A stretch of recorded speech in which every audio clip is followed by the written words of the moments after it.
What's going on, guys? We are back here at House of Glory from Mike Santana's Puerto Rican Weekend. I'm here with the virtuosa, none other than the beautiful DEONNA PURRAZZO. How are you doing? Thank you. I don't know what I look like. I don't know if it's too beautiful right now, but I appreciate it. Oh, come on now. I'm married, but I have a crush. You know. Nah, but you just had a match against Carissa Rivera, the former Electra Lopez. You just won that match. How was the atmosphere here in House of Glory in the whole arena? Yeah. Puerto Rican fans, how was that? They didn't like me too much, and I don't blame them because I am representing the beautiful United States of America. USA. And I unfortunately did not bring USA gear that I have at home. I did not think to bring an American flag, so I'm a little off my game today, but I went around the ring asking the fans if anyone had an American flag, and they did not like that.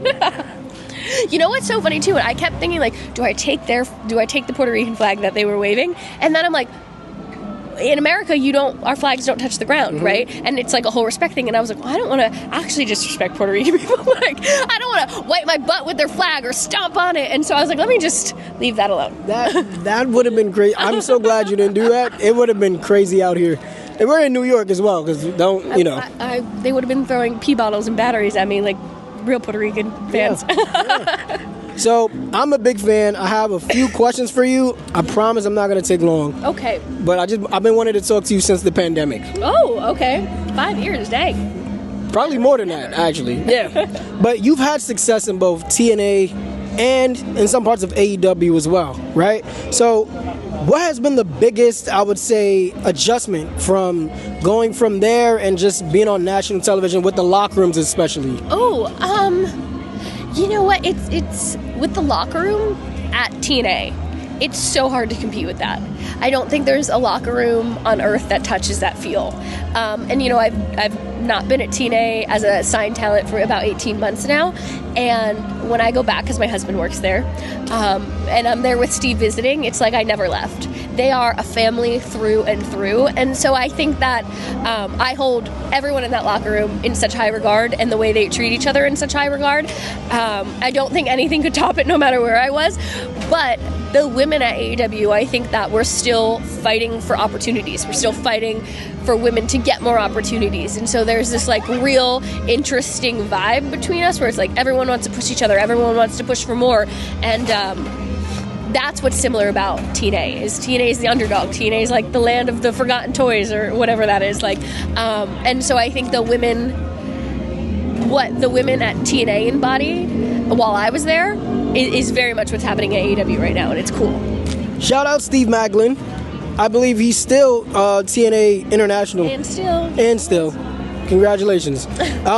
So what has been the most rewarding part for you representing TNA during its resurgence, coming up during the pandemic, as we just mentioned, because you literally was, you know how there was like a Drew McIntyre in WWE? There's you in TNA. Yeah. Because you were there throughout, you were the world champion, the women's world champion there, the virtuosa, everything hit during the pandemic. I'm a big fan of that.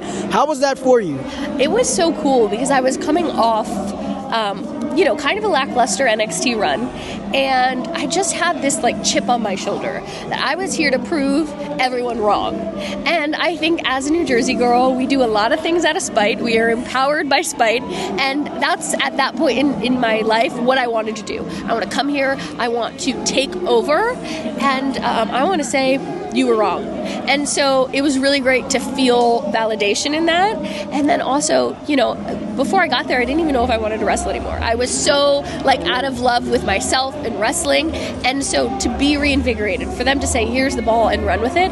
And then also then be like, hey, you want to go to AAA and be the champion? Hey, we're going to partner with Ring of Honor. You want to become the champion? Hey, we're going to put you in the main event of Dynamite, representing Ring of Honor and Impact for me at the time. It was this crazy whirlwind of I don't even know that I believe in myself this much, and you all believe in me. Okay, we're just going to, put our nose to the ground and do the work, and it paid off. Hey, I'm telling you, man, we see a lot in you. I'm telling you, the virtuosa, that's not a gimmick, bro. I'm telling you, that's the real thing. Stop playing. And speaking of AAA, you already accomplished a lot as it is from, Knockouts champion, AAA with the Reina Del Rey championship, also with Ring of Honor as well. So which title meant the most to you? Which title? I don't know what's going on. Which title reign meant the most to you and why? Ooh, that's hard. Gosh, I think like winning the Knockouts World Championship for the first time was really special because I was in this weird mindset, and like my second match in the company, they were like, and now you're the world champion, and I was like, what? When they told me, I was like, no, for sure they'll change that. So it was that validation. It was that like, no, I am who I thought I was, and was told I wasn't, right? And then the one that I'm like, oh, but maybe this means more, was winning the Ring of Honor Women's World Championship in the main event of Impact versus Roxanne. Mm-hmm. And I'm a Ring of Honor kid at heart. I bleed Ring of Honor blood. And so to have been in Ring of Honor when we were trying to introduce women's wrestling and fight so hard for there to even be a women's division. Like a women's championship wasn't even a figment in our imagination in 2015. We just wanted a match. And we had no idea what the division would become. And when they introduced a women's world championship, I had left the company. And so then when I left NXT, basically the people who were in charge then were like, and you will never work for this company. And so to be able to come back and then win the championship was like a dream fairy tale come true for me, because I never thought I'd be in that position. I never thought I'd be welcome in the company again. And now I'm like the flag bearer of it during a pandemic. But then also Ring of Honor had sold, and we didn't know that Ring of Honor would then be under, the AEW banner, and Tony Khan was buying it. So it was like I was kind of the Dark Knight, and like I get to carry this whole company on my back right now, and that's all I ever wanted. So I feel like that means more to me because it was like a dream I didn't even know I had come true. I'm telling you guys think I'm joking when I told you I've been wanting to talk to DEONNA for so long. Like all of this. Too, sorry. No, I love this. This is a lot of content. I love it. But I just have a little bit of like, I've done my homework a little bit on you, right? For the past like 5 years, So I just got two things. One of them, you were a history major. Yeah. And also you went back to college and graduated. Congratulations. Thank you so much. Not a lot of people can, that's a milestone.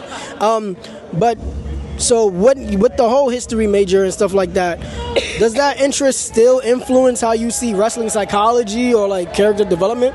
Oh, character development for sure. I think that when you look at the Virtuosa and a lot of the not necessarily my gear, but the entrance pieces that I, especially like early on in my TNA run, were really inspired by like Elizabethan fashion, Gothic Victorian fashion, and so I took a lot of eras of history and the fashion that went with it, or styles that went with it, and tried to incorporate that into my entrance pieces. I mean, my music from when I was in NXT to now is always a violin and an orchestra, and we're playing a symphony while I walk to the ring. And so I think a lot of those pieces I've been able to take from my interest in history and make the Virtuosa around. I actually tried to like download your theme music on like album because I love how it sounds. So classy, but so like I'll kick your ass type of thing. I loved it very much. Thank you. Another one, I heard you're a huge Taylor Swift fan.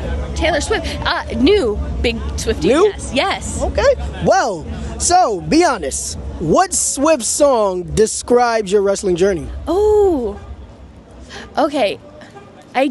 My wrestling journey is not over, but that scared me. What song I attribute a lot to my wrestling career is "Long Live," and I especially when Steve and I won the Knockouts World Championship and the World Championship at the same time. I've posted that picture with that song in the background of it, and my career's not over. So there's a lot more to come. So it's not that total song, but I think I relate a lot to what they mean in that